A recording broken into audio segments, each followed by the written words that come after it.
تو اسی طرح یہ جو دل ہے اس کے اندر بھی خیالات پیدا ہوتے ہیں اور اس کے اندر بھی وسوسے پیدا ہوتے ہیں اور اس کے اندر بھی پھونک ماری جاتی ہے. مثلا آپ کا بل آپ سے کوئی مانگنے آ گیا پیسے اور آپ چاہتے ہیں کہ میں اس کو صدقہ دوں, اللہ کے ہاں میں سرخرو ہو جاؤں, لیکن ساتھ ہی اب مسئلہ یہ ہے کہ ان وسوسوں سے بچنا کیسے. تو رسول اللہ صلی اللہ علیہ وسلم کی ساری اگر سیرت کا مطالعہ کیا جائے, رسول یہ بات آج کی نہیں ہے. رسول اللہ کے پاس ایک صحابی آئے اور آ کے کہنے لگے اللہ کے رسول دل میں وسوسے پیدا ہوتے ہیں. تو رسول اللہ صلی اللہ علیہ وسلم مسکرانا شروع ہو گئے, کس قسم کے خیالات آتے ہیں؟ تو انہوں نے کہا ایسے ہیں جو میں آپ کو بتا بھی نہیں سکتا. حضرت حذیفہ تھے. تو رسول اللہ صلی اللہ علیہ وسلم نے کہا عام طور پہ بہت سے ایسے معاملے ہوتے ہیں جن میں کہ لوگوں کو لگتا ہے ایسا جیسے کہ میرے قریب سے کوئی گزرا ہے, جیسا کہ میرے پیچھے کوئی ہے. یہ چیزیں جو ہیں یہ وہم ہوتا ہے یا وسوسے ہوتے ہیں, ان میں فرق کیا ہے اور یہ کیا حقیقت ہوتی ہے؟ بسم اللہ الرحمن الرحیم. بلال بھائی جو وہم ہے نا, اگر اس کا آپ لفظی ٹرانسلیشن کریں نا, اس کو کہتے ہیں لا شیء. وہم کا مطلب کوئی چیز نہیں. ٹھیک, یعنی وہم لا کچھ بھی نہیں ہے. تو وہم کہتی ایسی چیز کو ہے جو نہ ہو, ٹھیک, یعنی عام فہم بات ہے. اور وسوسہ جو ہوتا ہے بہرحال وہ مستقبل کے کسی امکان کے بارے میں ہوتا ہے یا کسی اندیشے کے بارے میں یا کسی خوف کے بارے میں.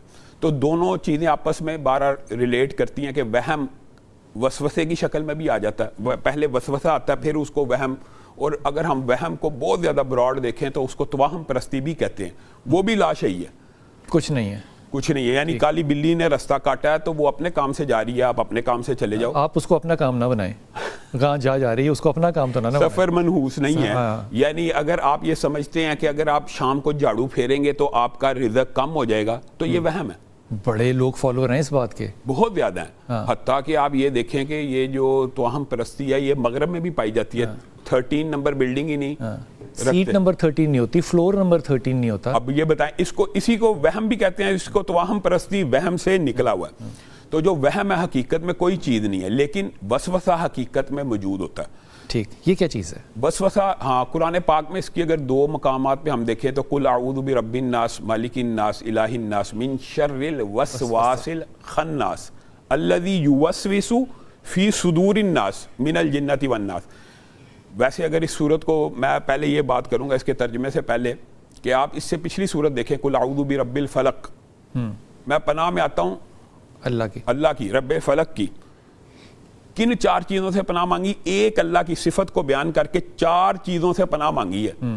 اور اس صورت میں 3 اللہ کی صفت بیان کر کے ایک وسوسے سے پناہ مانگی. کیا بات ہے, یعنی کتنا اہم ہے, یعنی یہ بہت زیادہ امپورٹنٹ ہے.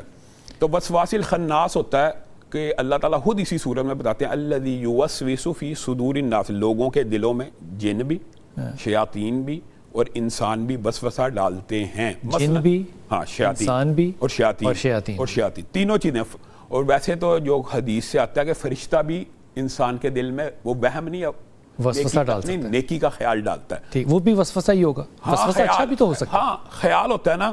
جیسے کبھی آپ کہتے ہیں کہ میرے ضمیر سے یہ آواز آئی ہے, وہ اصل میں فرشتے کی آواز ہوتی ہے. ٹھیک, لما تم جو حدیث ہے کہ ایک بات فرشتے کی طرف سے ایک بات شیطان کی طرف سے. ہر وقت پاکستان میں اس کا ویزا نہیں لگ رہا فرشتے کا, پاکستان میں ویزا نہیں لگ رہا. ظاہری بات ہے, وہ غالب آ چکا ہے وسواس الخناس.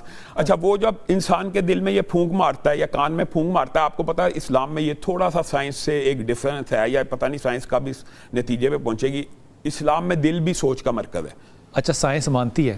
اچھا, میں آپ کو پکی ریسرچ بتا رہا ہوں, میں نے اس پہ کم از کم 5 پیپرز پڑھے ہیں. اچھا, یعنی دل انڈیپینڈنٹلی سوچنے کی صلاحیت رکھتا ہے. یہ قرآن کہہ رہا ہے, قرآن کی یہ حقیقت ہے اور یہ مسلمانوں کا عقیدہ ہے. سائنسدان مانتے ہوں گے اس بات کو, لیکن یہ اتنی پبلک نہیں ہے. پبلک نہیں ہوگی, مطلب کہ یہ دیکھیں اس کی میں ایک ایگزامپل دیتا ہوں. اگر دماغ بند بھی ہو جائے کسی کا, جیسے کہتے ہیں برین ڈیڈ, تو ہارٹ چلتا ہے. اور اس کے علاوہ ایک بات بتائیں بلال بھائی, جب انسان اپنے بچے سے ملتا ہے یا فیملی سے ملتا ہے تو دل میں فرحت کا احساس ہوتا ہے. ایگزیکٹلی, دل میں. اور مجھے اس وقت نام نہیں یاد آ رہا, وہ ایک پورشن کا نام بھی ہے جو کہ چاروں خانوں کے درمیان میں موجود ہے, جو کہ انڈیپینڈنٹلی سوچ. بالکل, حدیث کے, اور اس کا میسج بھی اپنے دل کو, اس انسٹرومنٹ کو دماغ سے نہیں آ رہا, اندر سے خود ہی آ رہا. اور آپ یہ حیران رہ جائیں گے, رسول اللہ صلی اللہ علیہ وسلم نے اس پورشن کے بارے میں باقاعدہ حدیث میں ذکر کیا ہے. اگر یہ پورشن آپ سائنسی کہ وہی لوتھڑا اس کے اوپر ایک سیاہ نقطہ پڑتا تو بڑھتا چلا جاتا ہے، آئے پورے دل پہ غالب آ جاتا ہے، قلب الران۔ اچھا، اللہ کی کہی ہوئی بات پہ نا میں اس نتیجے پہ پہنچوں کہ کبھی بھی اپولوجیٹک نہیں ہونا چاہیے، ہو سکتا ہے ہمیں سمجھ نہ آ رہی ہو۔ میں تو ہمیشہ یہ کہتا ہوں کہ لیکن سائنس اس نتیجے پہ شاید بعد میں پہنچے، پہنچ جائے گی۔ والشمس تجری لمستقر لہا، 1400 سال پہلے